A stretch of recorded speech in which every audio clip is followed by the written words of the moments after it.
radiyo nderagakura irabibukije ko gukubita inkoshi canke inkoni umwana, ingumu, amakofe, imigere, kumukwega amatwi canke imishatsi, kumurya ibinuma, kumucekangura uba uriko uhohotera umwana. Bavyeyi, mwiteho kwama mwubahiriza agateka k'abana banyu.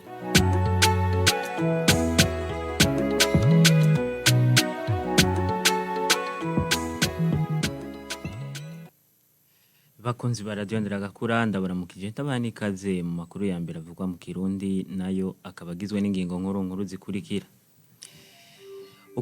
Kurabira hamwe umugambi wo gukoresha ubuhinga bwa none mu bisata byose vya leta no gutunganya gushasha imbonesha kure n'insamirizi by'igihugu ni bimwe mu vyizwe n'inama nshikiranganje yakoranye kuri wa gatatu Gitega irongowe n'umukuru w'igihugu. Mu gisata c'indero imyiteguro y'ikibazo ca leta cyo mu mwaka w'icenda iri kigenda neza mu ntara za Bujumbura na Cankuzo naho harutukigoranye. Muri aya makuru turumva abayobozi b'indero muri izo ntara uko babivuga. Abenegihugu bo mu bumanuko bw'igisagara ngo bokomeza isuku kugira birinde korera yibonekeje muri iyi ndwi mu makaritiye ya Gisyo na Ruziba muri komine Muha.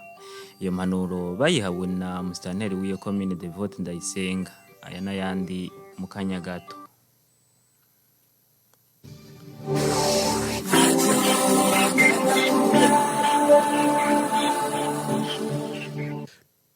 Kuri mikro muri kumwe na David Rakoze utuma amajo bashikira akaba ari Nadia Nshimirimana nkaba nongeye kubaha ikaze.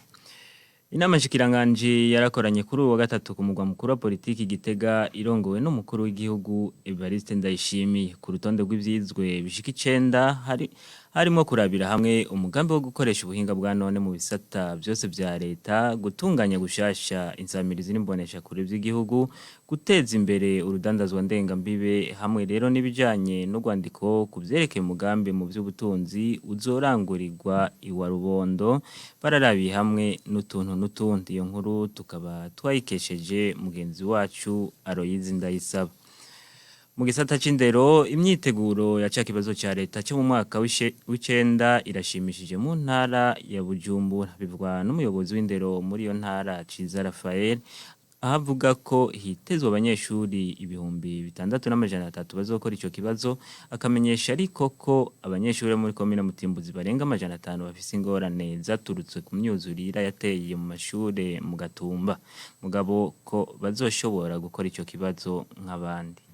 Basohoka kibazo cy'umwaka w'icenda bashaka ku 6,300. Abo rero bakaba bari mu makomine yose agize intara batangiye kwitegura ico kibazo tugitanga umwaka w'ishuri. Rero ubuye nkuko byakibiragenda mu mice bitandukanye harabaye imyimenyerezo itandukanye ku nzego zitandukanye bituma abanyeshuri babona ukuntu bashobora kubazwa babashije n'ubundi muntu cyane cyane atari umwigisha asanzwe amwigisha. Ego gushika ubuye imyiteguro igenda neza kuko davye manaporo ndabona ko programme hose zaheze, ariko tukagira ikibazo muri komine Mutimbuzi. Muri Mutimbuzi maze ko haheze imyaka ishika kuri 4 canke irenga habaye ibintu by'imyuzurira. Byo biratuma abanyeshuri batogeza amaprograme. Niho rero n'ubu tugifise ikibazo cyane muri zone Gatumba aho n'ubu abanyeshuri bashobora bateka bariga nkuko bitegerezwa. Ngo abazo bacungera batoka mu bandi bashaka 63.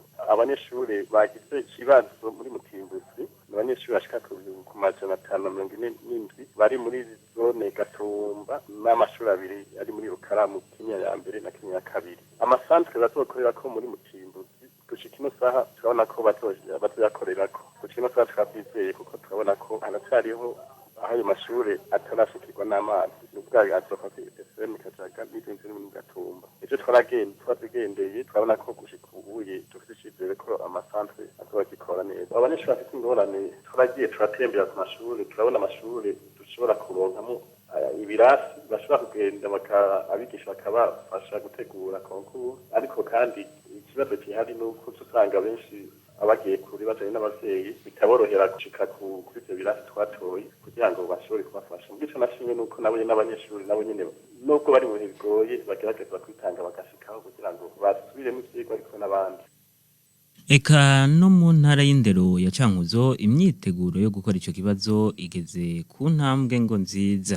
Umuyobozi w'indero muri iyo ntara Hakizimana Jane akavuga ko hitezwe abanyeshuri 1560 bazokora ico kibazo kandi ko n'intonde z'ivyigwa zarangiye. Akizera ko n'umwimbu uzoba mwiza. Mu ntara ya Cankuzo imyiteguro natwe turayirembeje kandi twishimira nuko mu amaprograme mu mashuri yose basa n'abahejeje aho ubu bariko basubirishamo abanyeshuri ivyigwa. Hanyuma kujyanye n'intunganyo y'ukuntu bizokorwa twebwe kubituraba twaramaze gutunganya ibibanza bizokorerwamo ico kibazo aho dufise ibibanza bishika 41 bizokorerwamo ikibazo. Hanyuma kandi turamaze gutunganya intonde z'abazoba bajejwe ivyo bibanza. Abanyeshuri twiteze ko bazokora ni 1560. Hanyuma abazocungera ikibazo ni 60 n'abakorane tumwe tuboneka ko rimwe na rimwe nk'ibitigiri tuba twiteze z'abanyeshuri udasanga arivyo vyaje, hariho abasiba ugasanga ntibaje gukora ariko siro ruhanitse cyane. Hanyuma ikindi naco rimwe na rimwe bishika bivanye n'ingene bifashe ku mastation yagiye ibitoro aho usanga vyagoranye baca dusaba yuko nk'uko babidukore mu mwaka uheze bakaza ubushanganye bukatubikishiriza ivyo bitoro kugira ngo tuzogira ingorane. Kubigisha ico tubasaba nuko abo babona ko bataraheza amaprograme boshiramo ingufu cyane kugira ngo abanyeshuri ntibazozire yuko hari ivyo bagiye gukora batabonye. Hanyuma no kubahejeje ivyigwa nyene abigisha bakabandanya bafasha abanyeshuri bakabandanya babasubiriramo kugira ngo umunsi w'ikibazo uzogere babateguye neza. Ama ku ruhande rw'abanyeshuri nabo turabasaba yuko bobona yuko uruhara ntangere ari urwabo kandi ivyo vyose bakabikora babona yuko inyungu izogaruka kuri bo mu gihe bovyitwaramo neza. Amwe FBS Amade Burundi riritaye ikibazo c'indero y'ugwaruka cyane abana batagira ikibafasha kugira bige neza nk'abandi. Bimenyeshwa na Space Nihangaza serukira imbere y'amategeko iryo shira hamwe ni mu gihe riheruka guhimbaza imyaka 30 rimaze rishinzwe. Kamenyesha ko bifuza ko abo bana batera imbere bagateza imbere n'imiryango yabo. Kuvyerekeye ikibazo c'indero murabona ko gwaruka mu Burundi ruguma rugwira cyane akagera n'igihe amashuri akuzura abana bakarundana ko mu mashuri. Turimvira tureka tugira ico duterere natwe mu gisata c'indero twubaka ishuri kandi dutegure indero y'akanovera hanyuma dushiremo babana b'imfuvyi n'abantu aho nikora na cyane barye batagira imiryango ibareze umwanya munini bashobora kuva mu ishuri kubera babuze aho baba hanyuma nabo baronka indero y'akanovera hanyuma nibakura baze batera imbere baze bahindura isura y'imiryango yabo abantu bateye imbere. Twebwe ahanini dukorana n'abavyeyi kugira ngo babagaburire hanyuma tugabashira mu ishuri kugira ngo abana bagabanuke mwibarabara kuko yamaze kuja mwibarabara utabanje gutora inyishu icyamutumye agenda nta kamaro. Uyu munsi tumenye ko ubu tugiye gukora turaba iyo tuja mu 2040 no mu 2060 ariko kugira ngo bishoboke bisaba guhindura ingendo. None twese hamwe turiko dukora iki ngo dufate urugendo tudahigimanga canye ngo tuzimagirike. Vyose no gukora kandi dukora ivyunguka kugira uko bukeye uko bwije tuze turabona intambwe twateye. Ku isa 12:33 amakuru twabateguriye arabandanya. Haribonekeje ingwara ya kolera muri iyi ndwi muri quartier za Gisyo na Ruziba zo muri commune Muha mu gisagara ca Bujumbura. Musitanteri w'iyo commune Ndayisenga Devote akavuga ko umuryango utabara imbabara kuri Rouge waciye wihutira kuza gupompa ahibonekeje iyo ngwara. Devote Ndayisenga agasaba ishiramwe Regidezo kugurura amabombo asanzwe yugaye kugira abene gihugu bo muri iyo commune baronke amazi meza kwiye bongere bijukire n'isuku. Kuwa 11 munyonyi ku mwaka utashe abakunzi b'umudiho wa rege bari kuwatanguje uwo mudiho Bob Marley yahavuye atazigwa umwami wa rege imyaka 42 kabirangiye yitavye Imana. Hari kwigenekerezo ya 11 Rusama umwaka w'igihumbi 1981. Izayi Minani yaduteguriye iyo nkuru. Come go on down Babylon one more time.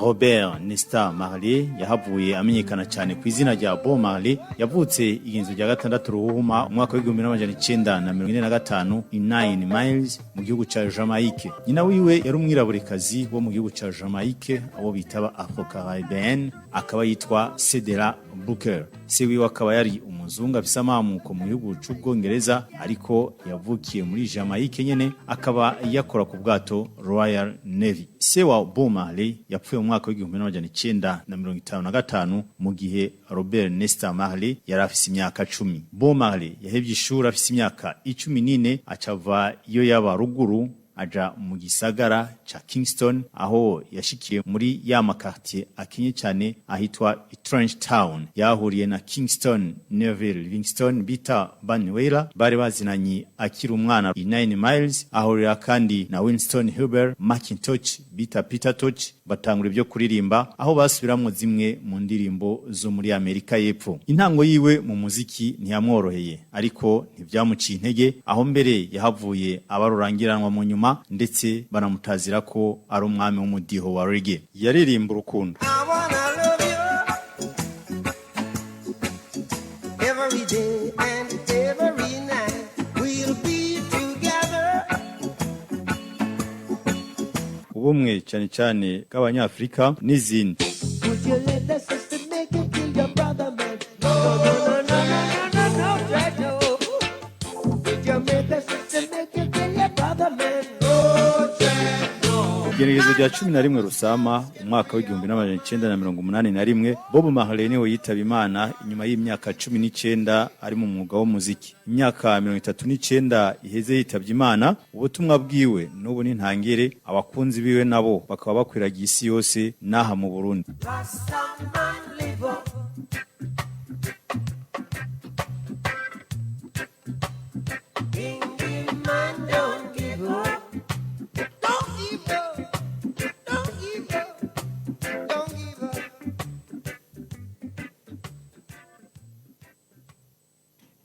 Amakuru twari twabateguriye hane hagarukiye ndakengurukiye mwebwe mwese baduteze yompi nkakengurukira Nadia ari muhinga bw'ivyuma kuri mikoro David rakoze mugira igitondo ciza.